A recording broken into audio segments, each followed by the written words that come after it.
ॐ अज्ञानतिमिरान्धस्य ज्ञानाञ्जनशलाकया चक्षुरुन्मिलितं येन तस्मै श्रीगुरुवे नमः। श्रीचैतन्यमनोभीष्टं स्थापितं येन भूतले स्वयं रूपः कदा मह्यं ददाति स्वपदान्तिकम्। श्री कृष्णा चैतन्य प्रभु नित्यानंद श्री अद्वैत गदाधर श्रीवासदि गौर भक्त वृंद।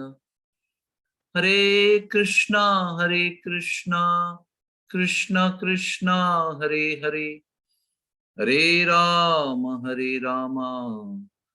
Ram Ram Hare Hare.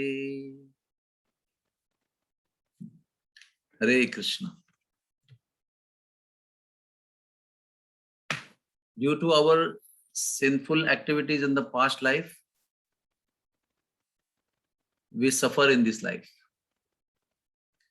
Due to our past sinful activities, we also take sometimes lowly birth, or sometimes we take high birth but do lowly activities with lowly culture around.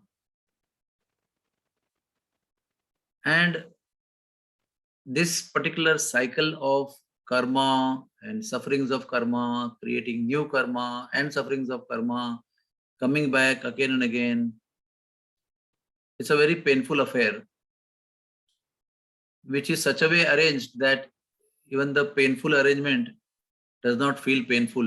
It appears natural. It's like in the coal mine, when we enter, getting black by the coal color is supposed to be natural.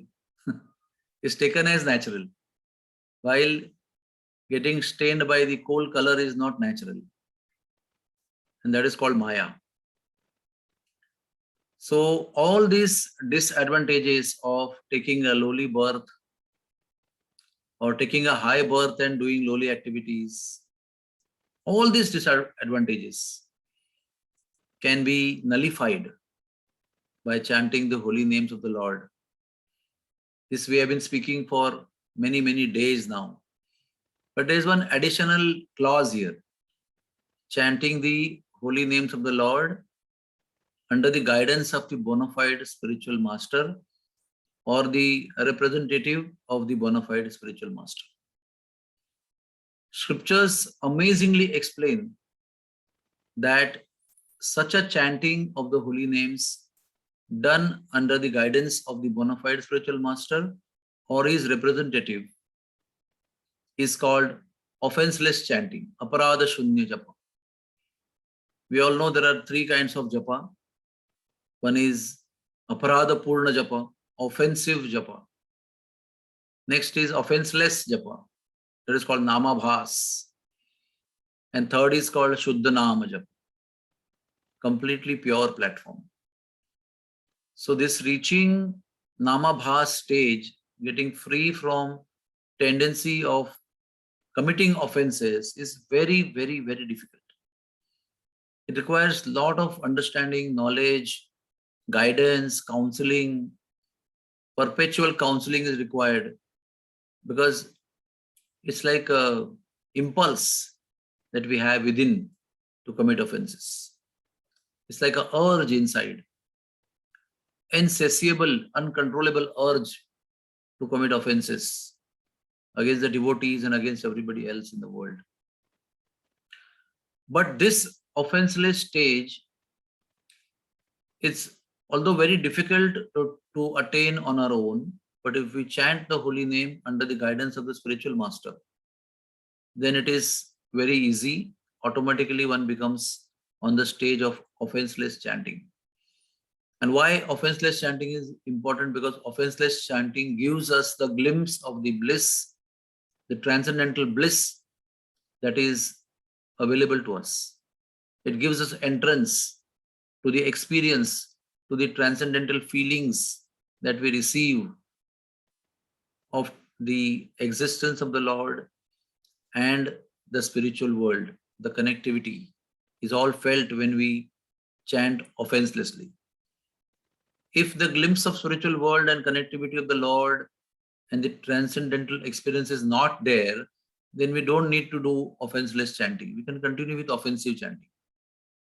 But all the treasure, all the ultimate goal of life is hidden from us if we keep doing offensive chanting. Very important point is to understand that even if we are lowly born, even if you are highly born and doing lowly activities, even in that condition, this chanting uplifts us to transcendental experience. We don't have to be born in Brahmana family. If it is born, we are born, is good, but we should not become proud of our Brahminical birth. So that also cuts us off from the transcendental experience. And it is explained here that a born Brahmana without having a guru cannot get this transcendental experience, cannot deliver himself, what to speak of delivering others, just by the dint of his birth. But a Shudra can be liberated by chanting as per the guidance of the spiritual master. God's holy names are not different from him. They fully uplift the person to the transcendental platform from the lowest platform. And my dear friends, very sorry to tell the truth, that all of us are lowly born because there was no samskar done before we were born. There was no Garbhadana samskar. So Kalau Shudro Sambhava, all of us are born as Shudras. This is by definition, not by ego or superiority complex. We Janmana Jayate Shudra Samskarat Bhavet Dvija. We are born as Shudras, but because of good samskaras, we can be uplifted to a Dvija, twice born state. By acquiring spiritual knowledge, we can become Vipra, knowledgeable, and Brahma Janati iti Brahmanaha. When we realize the truth, Parabrahma, then we are called as Brahmanas. But when such Brahmanas are engaged in service to devotees and to the Lord in love, in appreciation, then they are called as Vaishnavas. Yes, so we are born as Sudras, but we can be uplifted to the highest transcendental platform of spiritual experience of bliss simply by taking this process of chanting Hare Krishna seriously. Otherwise, this greatest of fortune will be wasted. The greatest of lives, birth as human being will be completely a waste. So please take this chanting of the holy name very seriously. Uplift yourself from fallen condition. We should humbly think that I am a fallen condition and experience the transcendental bliss that is available to all the Paramahamsas. It will be available to us also.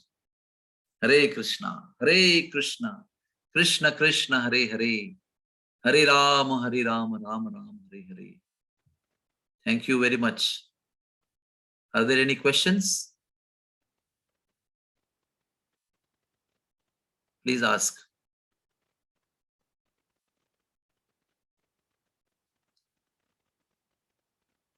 Okay. Thank you very much for all of you being there.